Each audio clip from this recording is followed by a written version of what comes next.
Well, welcome back YouTube to Adventure Vin and my KLR 650. On my channel, we're going to talk about everything about dual sport motorcycling to include overnight motorcycle camping, some specific things to my 2007 Generation 1 KLR 650, some of the safety and clothing equipment I do wear. I am dedicating this video to my good friend Dennis, who's currently out in Guam, a fellow KLR 650 rider. He's the one that really encouraged me to get off the road, more off the road than on the pavement. And in fact, my YouTube picture is a picture he took of me when we were out in Needles, California, exploring some of the abandoned alignments of Route 66 that is only negotiable with either a four-wheel drive or a dual sport motorcycle. And we actually ended up, he took me to the old 1930-ish California checkpoint, which was used in Route 66. So all you Grapes of Wrath fans, I will be taking you to that location once I get started on my trip in August. So thanks a lot, Dennis. Hope you enjoy this. And I believe Dennis was the one to encourage me about the tool tube we'll be talking about.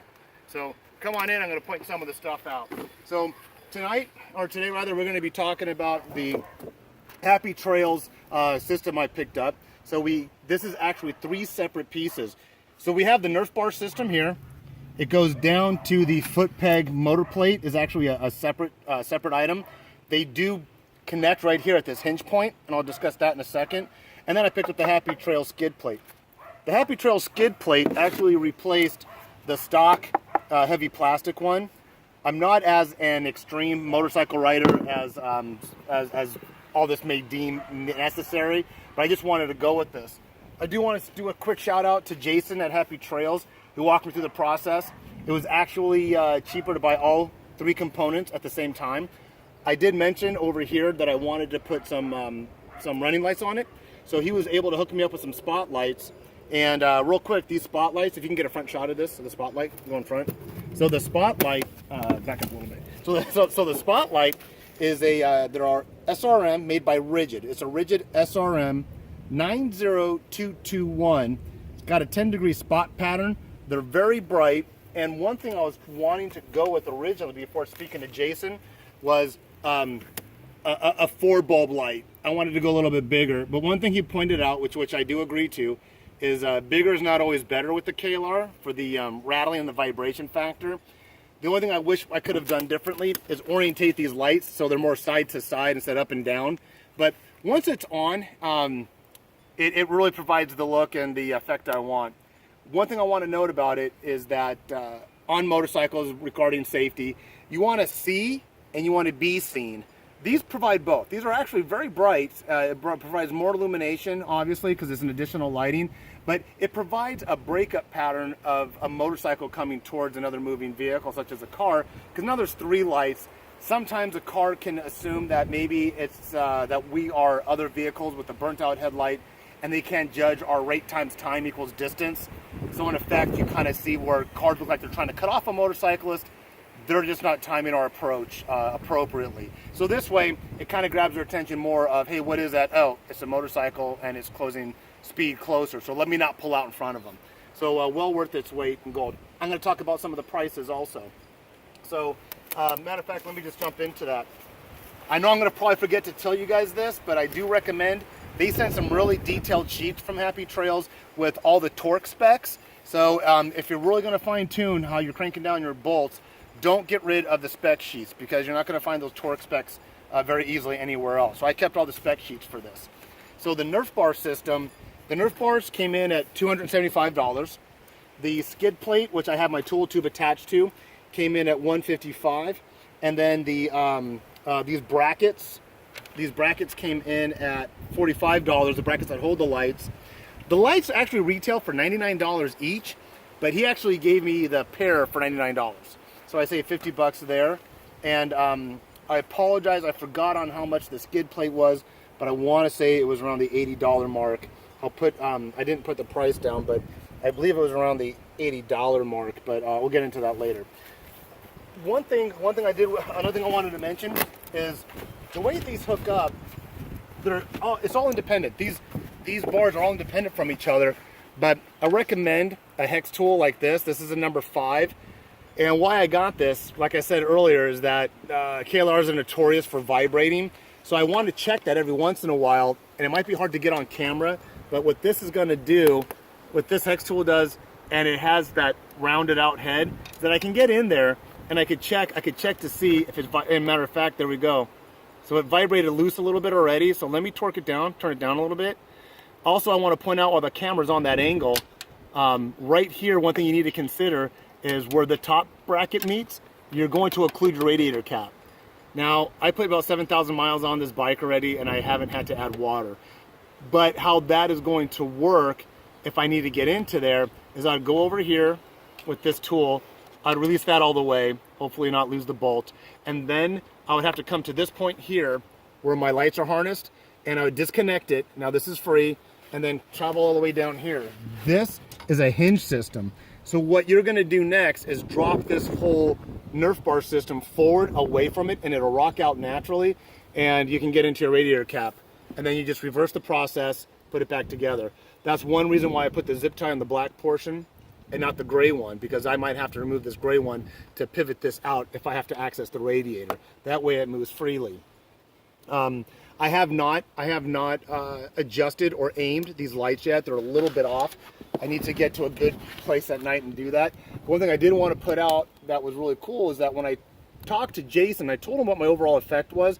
I had no idea they even had these at Happy Trail, but he got this bracket right here. You can get in different diameters and sizes to fit different diameter posts that you might be mounting it to. So since he was the one that actually put my set together over the phone, he found the right sizes. It was well worth going through him. I mean, it was just so nice to get everything out of the box and not worry about having to run to the hardware store, returning something back to another product, making up the difference by putting rubber bushings in there or rubber spacers in there to make a solid fit. Fits real solid. I'm really happy with it. Coming down here, so the first thing I actually put on was the skid plate. It was really easy to take off the stock one, and in the instructions it says once you remove the stock ones, you won't have to use the hardware anymore, so you can discard it. My recommendation is save the hardware, put it in a bag, because those are threaded and they have the same dimensions of other parts on the bike that you might need. So save the hardware, just don't throw it out. And I put it in my little extra hardware bag. So I put the Happy Trails ones on, and these are threaded, these are nylon threaded bolts, once again to anti-vibration. So it's gonna take some time. And I believe these are also, number 5 on the on your hex wrench. So this wrench will actually tighten these, but these went in so tight that this thing's not rattling or moving. I'm gonna back out a little bit and talk about the highway pegs.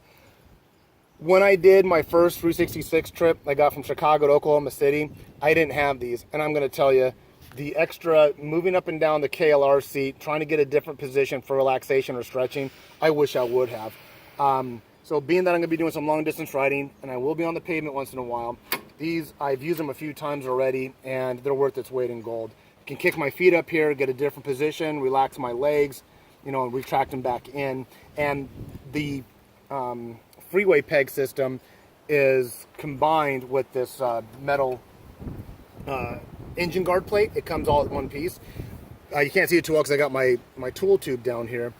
One thing I want to mention about the tool tube, this is 3-inch and it's ABS plastic. I've seen this in 2-inch, 3-inch, and then there's a guy on YouTube that does one on a KLR with 4-inch. But if you see where this little rubbing happened, it just rubbed through my climb sticker a bit. When I put my original 4-inch, and I'll show you guys that in a later video, I had an original 4-inch down here.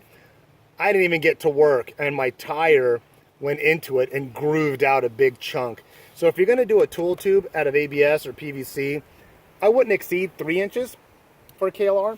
And the way this works, this is an inspection plate cover on this end. This is just a rubber stopper with a hose clamp on that end. That's always sealed. And this end is butting up to this piece of the skid plate, not the skid plate, the motor guard and the highway pegs. And what's nice is that you just unscrew this, no tools needed. A lot of people are concerned while they're on the road if somebody's going to hijack their tools. But this pops out, and then the way I have my tools organized, and I'll do a tool video later on tonight, the way I have the tools organized is I have it in this canvas Klein bag, and that keeps all the tools. So right now, there's nothing in here. All the tools are in here, so they all come out at once. I'm not going to go into what I keep in the tool bag right now. I'm going to go over that later. It takes a little bit of negotiating to get it back in there. I got to get all the tools situated, and then just stuff it back in there. It works better than what it looks like on camera. But that's it with the Nerf bars. So we went over that. Oh, one thing I was going to show you. Let's go up top real quick. So the lights are actuated. So how do I turn these on? These turn on independently. And what Happy Trails has, come around this end, show the front. So what Happy Trails has, if you want to buy it, they have a dashboard that can actually fit right in here, in this area.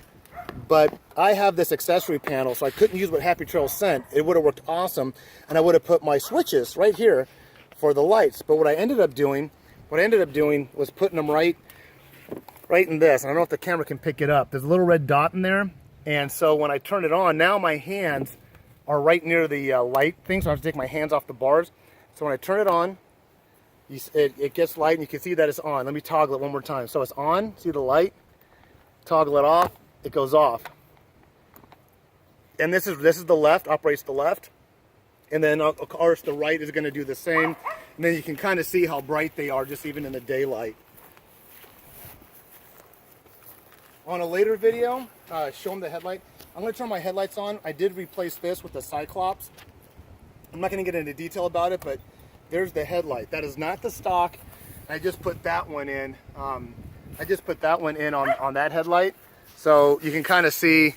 So there's my running light. There's my headlight. And the other running light's on that side, but I have it off right now. So that combination really gives it a better visibility, both for what I want to see and then other vehicles seeing me. What's nice about these lighted ones, I've already walked away from the bike a few times and went, oh, I left the light on, and I switch it right off. One more thing I'll tell you about, which is kind of funny, this housing right here. Let me get it back on. This little rubber housing, that's I got this at an auto parts store. When it does, if I can get that back on, it doesn't want to cooperate. But what this does, it gives a better seal to it. But this is from a part for a Ford emissions sensor thing. Has nothing to do with motorcycle riding. It just happened to work, and it just gives me a better seal for where the wires connect to the connectors up here.